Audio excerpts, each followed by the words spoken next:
Se lancer dans les affaires pour une femme est souvent un parcours du combattant, d'où l'importance du premier sommet régional du WIFI, une initiative pour le financement de l'entrepreneuriat féminin.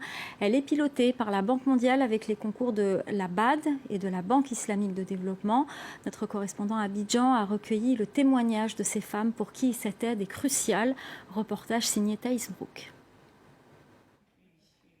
Patricia Yao est une serial entrepreneuse.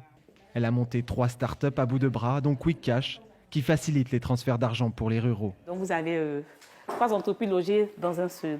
Donc si c'est le open space, où se trouve l'ensemble des collaborateurs, chacun bossant sur une problématique bien précise.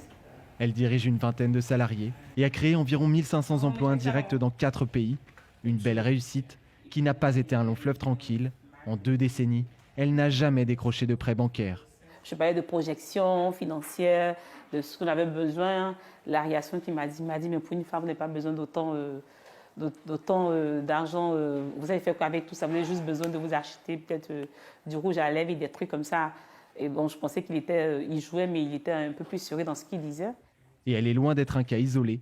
Dans les pays en développement, 70% des femmes qui possèdent ou dirigent une affaire n'ont pas accès au financement dont elles ont besoin.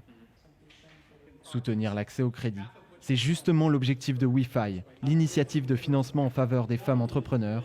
350 millions de dollars ont déjà été mobilisés par les pays donateurs.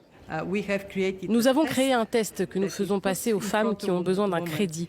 Et en fonction du résultat, l'institution financière peut savoir si cette femme est capable de rembourser son prêt, même si elle n'a pas de garantie ou si c'est son premier prêt. Patricia Yao a été invitée à partager ses déconvenues avec l'Assemblée.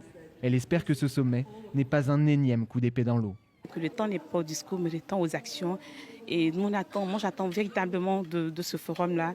Et si j'ai accès au financement, je pourrais dire que le forum a réussi. Quelques minutes plus tard, le président de la Banque africaine de développement rappelle l'entrepreneuse sur scène et lui promet de la soutenir dans ses projets. Patricia Yao fond en larmes. Pour elle, l'avenir s'éclaircit. Voilà, c'est la fin du journal de l'Afrique. Restez avec nous, l'info continue sur France 24.